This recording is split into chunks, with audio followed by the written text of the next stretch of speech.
last night, and I think it's great you're having Patrick on. You know, and I'll be clear about it again. I mean, COVID, he does not have COVID. He did not have COVID. But he didn't know any other life but the energy, the relentlessness, right? And so when he lost that, when he lost the 6-7 trips, I was so worried. And even one of the last times I saw him when he was better, he was clear, he was good spirits, and he said, give me a hug. And I was so worried. I said, I just don't want to get you sick. I've never tested positive, but I just kept counting on we're going to turn a little bit of corner and he could be out there. And it all just happened fairly fast because I actually was trying to get him to record a video Saturday for Patrick's birthday and to say something like, hey, we bumped heads, but happy 75th, because everybody hasn't had a chance to see him. I've been inundated with requests. I just thought this would be a way. And he has two lifesavers in his life, Lacey and Larissa, who came in his life after he broke his hip. And Lacey just said, it's just not the day to do it. And she said, your doctor, my doctor, and his doctor, Sheldon Burns, was coming over. And maybe to help him out, but it just didn't help him. And then I got a call during the night. And as both I battle insomnia, so I was shocked that I didn't hear it right away, but eventually I did. And I headed over there and just hearing my voice, this is, 3, 4 in the morning, he rallied for a while. And he kept rallying for a while into the morning. And then we were able to get, most of the family over, but just his breathing was compromised. And, that's when he's 100. So I'm still not prepared for it. I'm just still not. I can go back 25 years and remember conversations that you and I had even then. So then it sounds crazy, but he would be 75 years old then. That one of the things that you and I talked about was the obvious with him was that because the lifeblood for him was contact, was doing the work, was showing up at meaningless luncheons, media luncheons, hitting locker rooms and so forth. That was the concern even then, that if somehow he had some kind of injury or something changed, he got sick enough where he couldn't do that I know even then that was the greatest fear for you, right? Because that was his oxygen here. I mean, there are people who could say, well, he missed it. What if he missed on a lot of other things that he could have done in his personal life? That's immaterial to me. People make decisions. And they do what they do, and everybody goes at it a different way. And for him, Chad, that was it, right? I mean, I learned that much about him, that was the thing that was going to keep him going. So when I saw that quote that you gave to Patrick, it brought the COVID-19 thing home in a way that is worth reminding people of the added, shall we say, danger, isolation for people, the mental toll of all of that sort of isolation as well. And so it fits perfectly into what you're saying. That's the saddest part about this of all. Yeah, and it's ravaged tens of millions. Right. You're right. I mean, both of us have ways to get away from our jobs, right? Whether it's family, our own choices, things we enjoy. I would joke a lot. My father, for a number of years, had this beautiful place in Fort Lauderdale on the ocean. And what he did, Dan, is he set up 3 TVs in the corner, and he would watch TV all day. And I would say, what about the beach? No, the Canucks and Flames are playing later. I got to check out that game, or just some meaningless thing. And I would kid with him, and I'd say, how about we do this? How about we sell the condo? And at your house, I'll have somebody come over and paint the ocean, because it just doesn't matter. But that kept him going. That kept him going. And I heard Bud, and we both have shared this story together for 20, 30 years. He is the most competitive person I've ever met in my life. And it didn't matter if you beat him on a story somebody else at the paper or me. And he had this fine line of the competitiveness, but he still, even with all his success, he was insecure. He really was. And I think a lot of that goes to just the upbringing. Yeah. And as poor, and having his dad was a very serious alcoholic, and they were so broke. And part of the reason why he was selling the papers at 8 is he had to bring money in, and he always worried about that. No matter how successful he was, will the paper let me go? Will the radio station let me go? And he couldn't enjoy, he couldn't relax. And for a long time, that just confounded me. And then at some point, somewhere in the last few decades, I just learned to accept that just makes him happy, and he has to be him, and has allowed him to live, about the maximum he could live out of his life.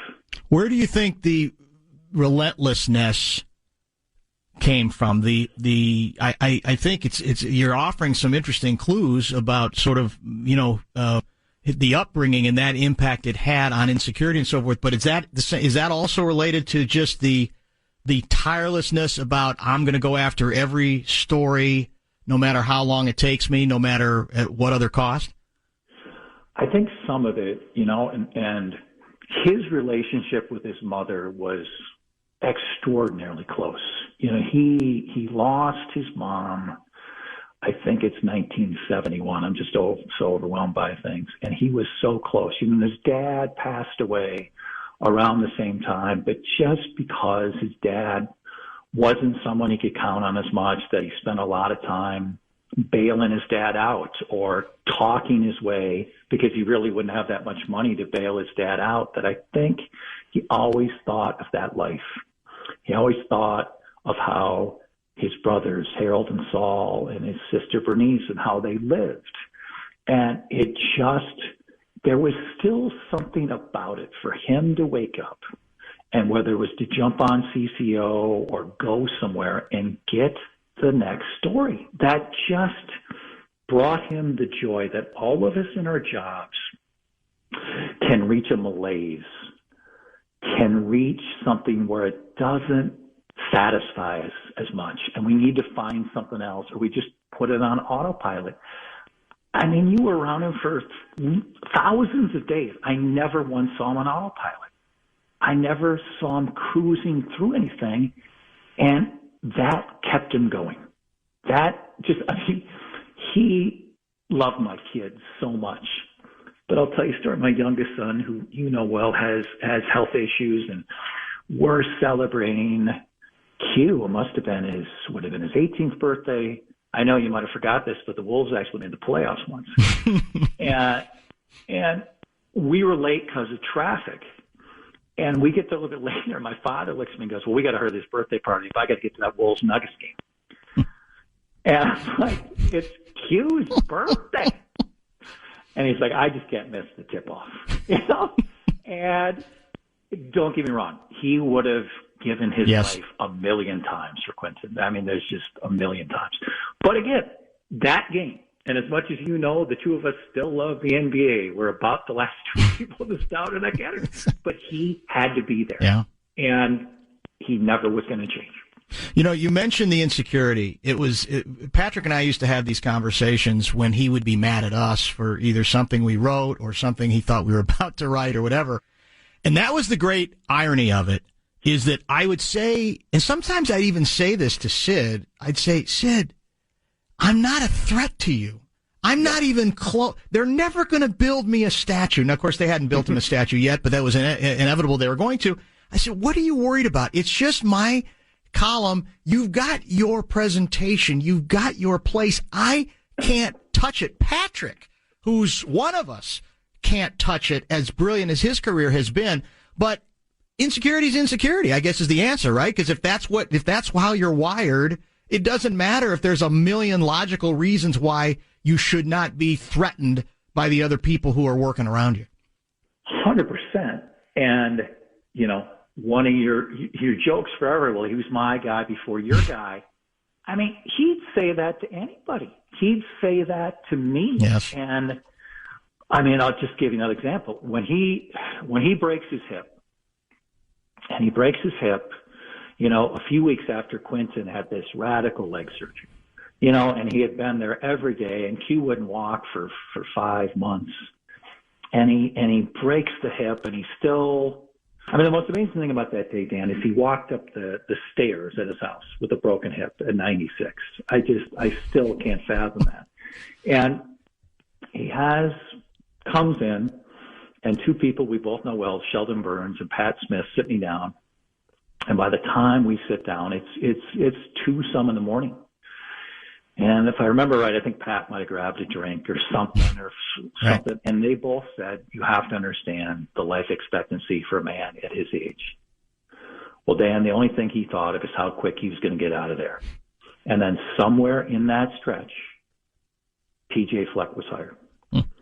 And he had to be there for one reason. I have to meet PJ Fleck, and I have to get him on my Sunday morning show.